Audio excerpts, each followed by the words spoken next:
Kalau Mbak Sunia sendiri sudah nyaman belum Mbak Sunia merasa sudah katakanlah ini best version of myself atau of Mbak Sunia, jadi versi terbaik dari Mbak Sunia nggak? Sejak saya memasuki usia 30 itu saya kok sudah merasa hidup saya selesai gitu. Jadi apa saja yang terjadi silahkan saja terjadi.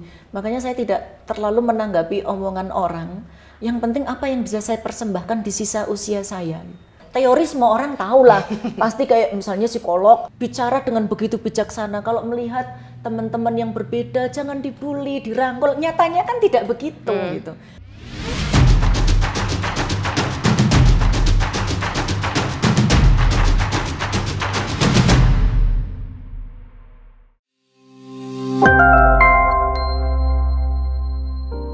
Ada dua identitas yang pada umumnya berimpit, tapi sebenarnya bisa dibedakan satu sama lain, yakni jenis kelamin dan gender.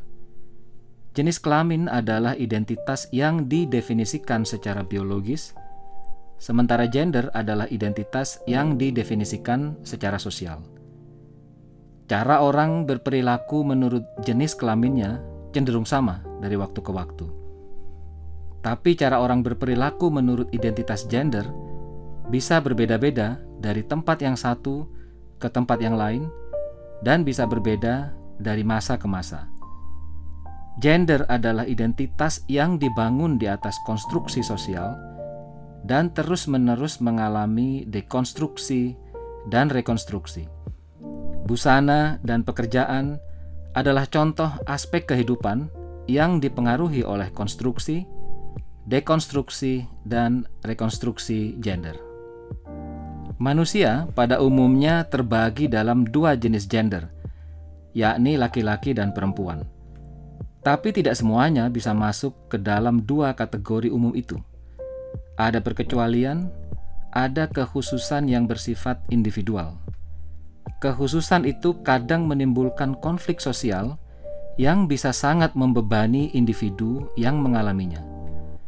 Orang dengan kekhususan gender kadang tidak mudah menjalani hidup sebagaimana orang-orang lain dengan identitas gender mainstream. Mereka harus berjuang di dua lapis perjuangan. Pertama, mereka harus berjuang tentang siapa mereka. Jika perjuangan pertama ini selesai, mereka harus melanjutkan ke perjuangan kedua untuk melakukan aktualisasi diri sebagaimana orang-orang dengan identitas gender mainstream. Bagaimana jika perjuangan pertama tidak mereka berhasil menangkan?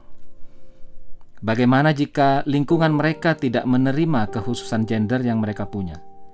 Kalau itu terjadi, mereka akan selamanya tertahan di perjuangan pertama dan tidak akan bisa mencapai aktualisasi diri dengan baik.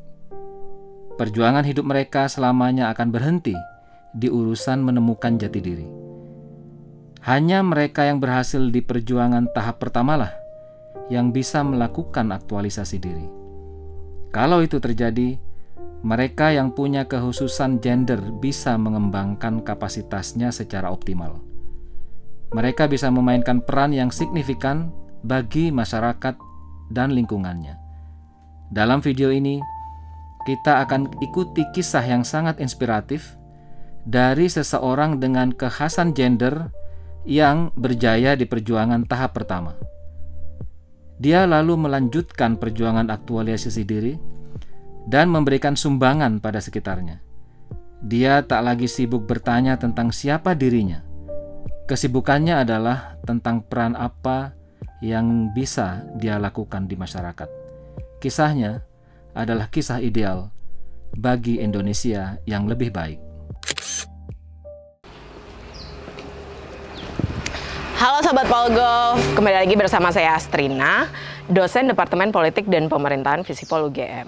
Hari ini sangat istimewa karena Polgov Talks tidak berada di studio, tapi kita hari ini berada di Kendal. Kita akan bertemu dengan seorang sosok yang tidak kalah istimewanya juga. Beliau adalah seorang pengusaha batik, tapi juga aktif melakukan pemberdayaan terutama perempuan. Dan yang terakhir adalah menarik untuk melihat bagaimana sih beliau selesai dengan identitasnya sehingga bisa melakukan hal-hal yang baru saja saya sebutkan. Kira-kira siapa sosoknya? Mari kita lihat. Sunia Ruhama atau akrab disapa Mbak Sunia adalah seorang aktivis kemasyarakatan yang berasal dari Kabupaten Kendal, Jawa Tengah. Ia pernah melalui perjalanan panjang dalam perwujudan identitas dirinya. Pertanyaan dan pandangan yang menyudutkan seringkali dilontarkan kepada Sunia mengenai ekspresi gender yang ia jalani sekarang. Kali ini, Sunia akan membahas tentang perjalanan panjang yang telah ia lalui dari sudut pandangnya dalam upaya perwujudan eksistensi dan mencapai keharmonisan identitas diri. Assalamualaikum. Waalaikumsalam. Halo, Hei, Mbak. Mbak Ina, apa kabar? Baik, alhamdulillah. Mbak Dari Sunia mana apa aja kabar? ini? Dari Jogja. Langsung dari Jogja Dari sini? Jogja, khusus Asik. untuk main ke rumahnya Mbak. Oh, senangnya diriku. Kira-kira saya boleh nggak Mbak masuk, sekalian kita bisa ngobrol-ngobrol sedikit Boleh gitu? banget. Ayo, cepat masuk. Yuk. Oke, Mbak Ina datang ke sini, saya berterima kasih. Sama-sama, Niki, ada terima yang bisa kasih dibantu? Sebenarnya saya datang ke sini jauh-jauh dari Jogja mau ngobrol aja sih dengan Mbak Asik. Sunia. Ngobrol dan belajar mungkin ya Mbak ya. Sama-sama belajar, Mbak. Nah, terima kasih sebelumnya Mbak Sunia sudah mau. Ini malah jadi kayak Mbak Sunia hostnya ya. Tapi terima kasih Mbak Sunia sudah mau menyambut saya hari ini jauh-jauh dari Jogja. Kita ingin menanyakan, selain ingin tahu kegiatannya Mbak Sunia sehari-hari itu apa, tapi selain itu yang lebih penting kita ingin tahu ya Mbak, di era modern ini kan pertanyaan atau permasalahan yang paling banyak dihadapi oleh masyarakat itu adalah tentang pencarian identitas.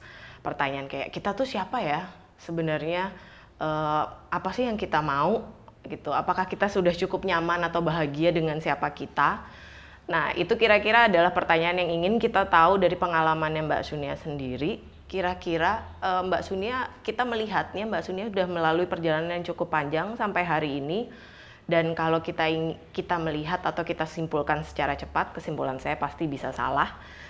Sepertinya Mbak Sunia itu sudah selesai dengan pencarian identitas itu sehingga bisa fokus terhadap hal-hal yang positif. Benar nggak Mbak kira-kira kalau saya simpulkan seperti itu? Kalau pada batas pencarian identitas itu sudah lama sekali selesainya ya. Jadi tidak kita bahas-bahas lagi karena kita didukung oleh banyak faktor yang jelas, misalnya dari diri kita sendiri, karena kita belajar, kita bisa membedakan mana yang beneran, mana yang dibuat-buat. Kemudian dari pihak keluarga sendiri, alhamdulillah karena mereka tahu perkembangan-perkembangan kita, itu ya bisa menerima. Demikian juga para tokoh, para guru agama di sini, karena mereka nungguin kita dari kecil. Jadi kita bukan orang yang tiba-tiba datang terus minta dilegitimasi, bukan seperti itu. Tetapi ada proses-proses yang sayangnya juga tidak boleh saya jelaskan ke banyak orang, itu disuruh merahasiakan. Itu bagian dari rahasia yang harus dirahasiakan. Jadi ya sudahlah gitu, toh itu tidak ada manfaatnya kita cerita-ceritakan. Demikian juga dari masyarakat di sini, karena saya lahir di sini, saya besar di sini, walaupun sempat sekolah di Jogja, kerja di Jakarta, akhirnya kembali lagi ke sini. Dan justru ada banyak sekali Mbak sebenarnya memori yang saya tidak tahu. Memori soal apa tuh Mbak? Waktu saya masih kecil kan rata-rata kita hanya mampu menjelaskan tentang diri kita paling nggak TK ya, zaman dulu kan belum ada PAUD. TK ke atas gitulah, TK ke bawah itu ada apa gitu. Nah ini saya pernah mencoba untuk menggali dari orang-orang sepuh di sini, dan intinya ya asli begitu gitu. Jadi kesimpulannya ya sudahlah, selesai gitu. Kemudian didukung lagi dengan ada 3 faktor yang urusan penyelesaian ini. Ada 3 faktor kalau di Indonesia. Yang pertama urusan medis kita selesaikan, yang kedua urusan fatwa keagamaan kita selesaikan, yang ketiga urusan dengan birokrasi administrasi negara sudah selesai. Kalau itu sudah selesai ya sudah kita tutup. Tidak perlu kita omongkan. Makanya kalau ada yang masih mempertanyakan, masih ngomongkan, ya sudah ngomong aja sendiri sana gitu. Berarti kalau medis, lalu keagamaan, administrasi negara itu kan lebih ke faktor eksternal ya Mbak? Iya. Nah tapi kalau boleh saya simpulkan tadi dari apa yang Mbak Sunia ceritakan, kalau faktor internalnya mungkin ini bisa dikoreksi Mbak, Pertama mungkin diri sendiri, Betul. keluarga, Oke. lingkungan keagamaan, karena kemudian Mbak Sunia tumbuh di lingkungan itu, baru kemudian lingkungan masyarakat. Betul. Jadi kalau sekali. internalnya lebih ke 4 itu tadi ya Mbak ya. Menarik ya Mbak, prosesnya pasti tidak mudah ya itu Sangat semua. tidak mudah, Mbak. Tapi kalau Mbak Sunia sendiri sudah nyaman belum Mbak Sunia merasa sudah, katakanlah ini best version of myself atau of Mbak Sunia, jadi versi terbaik dari Mbak Sunia nggak? Ya, apapun yang ada, ya saya meyakini inilah yang sudah yang terbaik gitu. Jadi setiap dari kita memiliki perbedaan, memiliki keunikan. Kalau kita selalu mempertanyakan, selalu merasa kurang, ya nanti ya kurang itu terjadi tidak hanya saya, Mbak Ina juga akan mengalami hal yang sama kan gitu. Benar. Jadi keunikan apa yang terjadi pada diri saya, keunikan apa yang terjadi sama Mbak Ina, ketika kita mensyukurinya maka itu selesai. Itulah yang sudah yang terbaik lah gitu. Nah, nanti dalam berproses apa dan seterusnya nanti itu yang akan membuat kita menjadi semakin tangguh. Itu membuat kita semakin meyakini bahwa di atas kesempurnaan itu ada yang maha sempurna. Dan semua itu harus dimulai dari pencarian di dalam dulu ya Mbak, baru menyelesaikan yang administratif tadi. Iya harus dong. Kalaupun itu tidak dilakukan, tentu administratif juga menolak, bahkan medis pun menolak. Kan? Menolak, ya benar. Gitu. Kalau sampai misalnya dari Mbak Sunia sendiri kan merasa sudah nyaman ya Mbak, tantangannya apa sih Mbak yang dihadapi Mbak Sunia saat ini? Saya kira kalau tantangan enggak ya, karena sejak saya memasuki usia 30 itu saya kok sudah merasa hidup saya selesai gitu. Jadi apa saja yang terjadi silahkan saja terjadi. Makanya saya tidak terlalu menanggapi omongan orang. Yang penting apa yang bisa saya persembahkan di sisa usia saya.